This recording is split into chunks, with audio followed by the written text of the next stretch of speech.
مرحبا بكم في قناة عايشة ستوريز. أنا هنا باش نحكي لكم قصتي اللي غادي تصدمكم. خليكم معايا. داروا لي منه اللور، ما بغاش يحيد. أنا عايشة، عندي 40 عام. حياتي كانت عادية في الأول، يمكن حتى بسيطة بزاف، بحال حياة أي مرأة مغربية عاشت باش ترضي الناس كتر من راسها.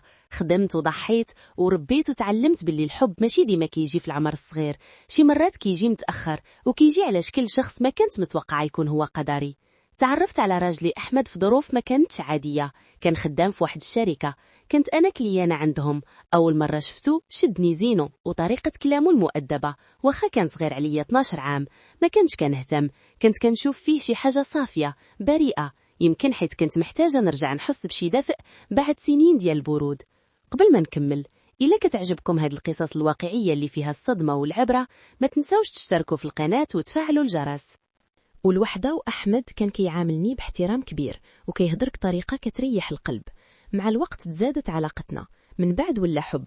الناس ما تفهموش كيفاش وحدة في العمر ديالي تبغي واحد بحاله. قالوا بزاف وحكموا عليا قبل ما يعرفوني، ولكن أنا كنت كنحس براسي أخيرا لقيت شخص كيسمعني، كيهتم بيا، كيشوف فيا مرأة ماشي عمر. تزوجنا وكنت فرحانة صادقة في مشاعري. كنت كنعطيه من قلبي كل ما عندي. بغيت نعوضو على النقط اللي يقدر يحس به في الزواج ما مقادينش في العمر. كنت كنقول الحب الحقيقي ما كيعرفش السن والشكل والوقت، كيعرف غير القلب. الأيام الأولى كانت زوينة، الضحنان والكلمات الحلوة. كنت كنحس براسي صغيرة من جديد، بحال مراهقة لقات الحب لأول مرة. كنت كنقنع راسي كل نهار باللي الفرق في العمر غير رقم، والمودة والرحمة تقدر تبني حياة سعيدة. ولكن في عمق قلبي كان صوت خفيف كيسول واش فعلا الحب وحده كافي باش يصبر قدام السنين والعيا والاختلافات. كنت كنخاف نجاوب وكنخبي الشك وسط الأمل، حتى جا النهار اللي كل شي تبدل فيه. الوقت دار دورته. الأيام اللي كانت كلها حنان وضحيك ولات باردة باهتة، بحال الشمس الشتاء اللي ما كتسخنش واخا تكون ضاوية. علي تبدل، ولا مشغول كتر، كيخرج بكلي ويرجع معطل، كيقول الخدمة بزاف، المشاريع، الضغط. وأنا كنت كنفهم وكنحاول نوقف معاه نخفف عليه، ولكن في كل مرة كنت كنلقى راسي كنطيح في حفرة أعمق ديال السكات.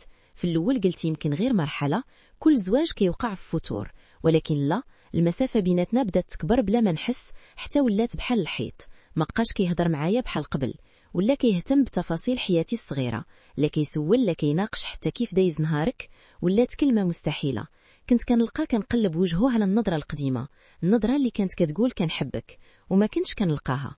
بالليل كنت كنحس بالبرد واخا كان الغطا، وكنحاول نغطي قلبي قبل الجسم ديالي. كنت كنقنع راسي باللي الصبر مفتاح الراحة، وباللي الوقت غادي يرجع كل شي بحاله. ولكن الحقيقة كانت أنني كنعيش بوحدي وسط زواج على الورق. كنت كنضحك قدام الناس باش ما يبانش اللي فيا، ولكن من الداخل كنت كنموت شوية بشوية. كنحس براسي كنضيع، كنخسر التواصل والدفى والرغبة في الحياة. وفي كل مرة كنت كنسول راسي فين مشى هذاك الحب اللي كان. أنا السبب ولا هو اللي تبدل؟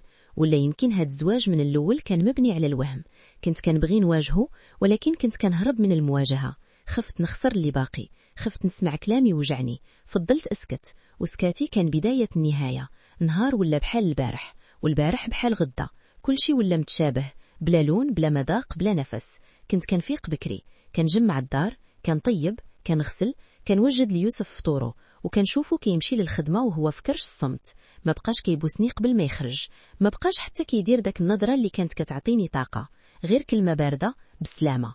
وكان الباب كيتسد ومعاه كيتسد قلبي. شوية بشوية الدار ولات خاوية، السقوفات كيردوا صدى خطواتي، والساعة كتحسب الوقت بحال حباس اللي كيراقب المدة ديال العذاب. كنت كنحاول نلقى شي حاجة تشغلني، مرة كنقرا، مرة كنشوف التلفازة، ومرة كنخرج نتمشى. ولكن داك الإحساس بالوحدة ما كانش كيبغي يمشي. كنت كنبغي نسمع صوت، أي صوت، صوت غير باش نحس براسي ماشي بوحدي في هاد الدار الكبيرة اللي ولات باردة بحالي. كنرجع نتفكر البدايات، كنقارن بين الضحكة ديال البارح والسكات ديال اليوم، وكنحس بشي حاجة كتسرب مني بلا ما نحس، يمكن الأمل. كنت كنحاول نقنع راسي باللي هذه مرحلة وغدوز، ولكن مع كل يوم كان كيدوز كنت كنحس باللي كنبعد عليه كتر، وبيناتنا بحر ما بقاش سهل نعومو فيه. وبين ما كنت كنعيش في داك الروتين القاتل، ما كنتش عارفة باللي هاد السكات الظاهر كان كيدفن تحته عاصفة، عاصفة غادي تغير حياتي كلها، وغادي تخليني نعرف باللي أخطر لحظة في حياة الإنسان هي اللي كيحس فيها بالفراغ، حيث الفراغ شي مرات كيخلينا نسدوه بطريقة تقتلنا من الداخل. كان نهار عادي أو هكا بان في الأول. السما كانت مغيمة والبرد خفيف والدار ساكتة بحال عادتها، ما كانش فيها لا صوت الضحك لا دف ولا حياة، غير أنا والوحدة وذكرياتي اللي ما كتسكتش. كنت حايرة بين العيا ديال الجسد والعيا ديال القلب.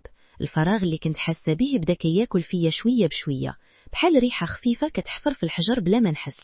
كنت محتاجة كلمة، حضن، اهتمام بسيط، ولكن ما كان حتى شي حد، كل شي بعيد، حتى أنا كنت بعيدة على راسي.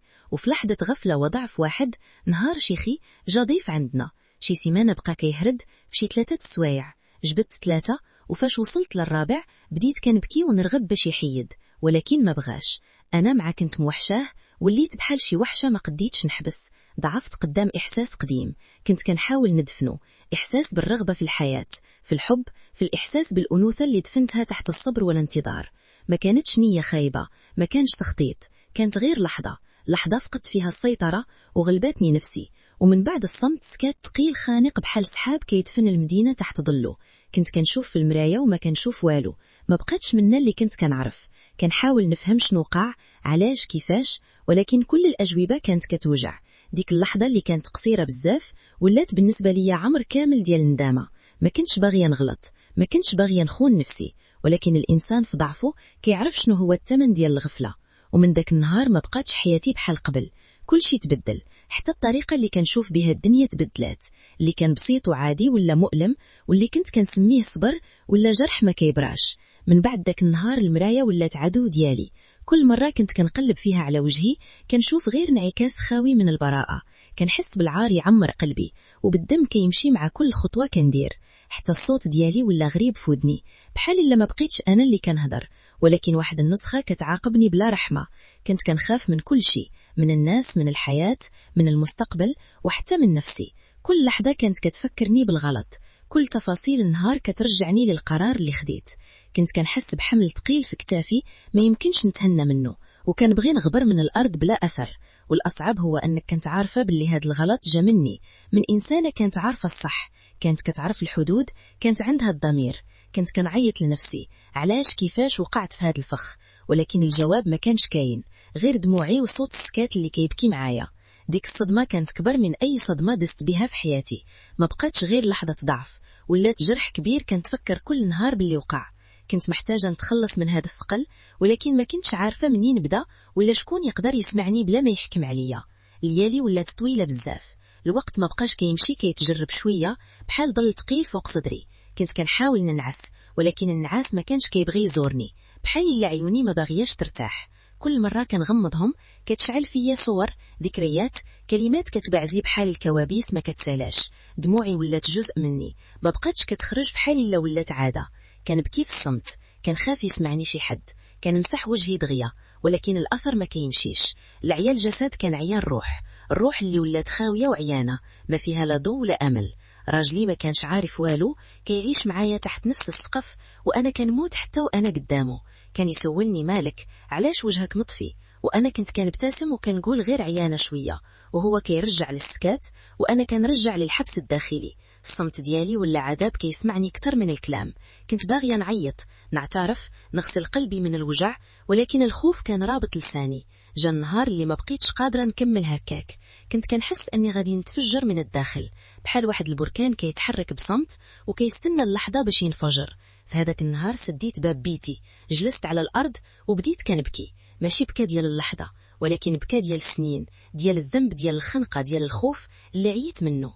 كنت كنقول يا ربي اسمح لي، ما كنتش باغية نعصي، ما كنتش باغية نخون، كنت غير ضايعة. صليت وكنبكي مستسللة، كل سجدة كانت فيها حكاية، وكل دمعة كانت اعتراف. كنت باغية نرتاح، ماشي نهرب من العقاب، باغية غير نرجع نحس بنفسي، نحس باللي سامح لي باقي ما سدش باب الرحمة في وجهي. في ديك اللحظة عرفت باللي أصعب خيانة ماشي اللي كتكون ضد الآخر، هي اللي كتكون ضد الذات. منين كتخون نفسك كتخسر التوازن ديالك، إيمانك، وحتى صورتك قدام روحك. ما كيبقى حتى شي حد يعزك في داك الألم، حيت كتعيش مع شخص فيك ما بقيتيش كتعرفه. من داك النهار قررت نبدا من جديد، ماشي ننسى، حيت النسيان كذبة، ولكن نتعلم كيفاش نعيش مع الندامة وما نخليهاش تقتل فيا الآمال. بديت كنقرب من الله أكثر، نصلي بصدق، نطلب الغفران في كل سجدة، ونقول لنفسي ماشي كل اللي غلط خايب، الخايب هو اللي يبقى في الغلط.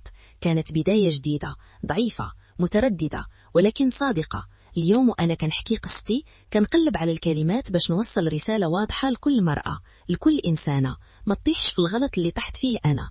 قد ما كانت الوحدة كتقتل، قد ما كان العيا وخا يكون إحساسك بالحرمان، راها اللحظة اللي كتفقدي فيها السيطرة على قلبك وعقلك ممكن تغير حياتك كلها.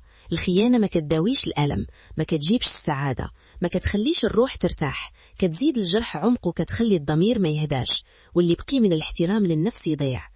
ولكن في نفس الوقت التوبة ممكنة، الغفران ممكن، سواء من الله أو من الناس. غير ما يمكنش تنسى، ما يمكنش يختفي الجرح نهائيا، حيت شاهد على الغفلة، على اللحظة اللي كنتي فيها ضعيفة، وشاهد على القوة اللي كتجي من الاعتراف والخروج من الغلط. أنا منا، واليوم كنعيش على الندم، كنحاول نصالح نفسي، نغفر لنفسي،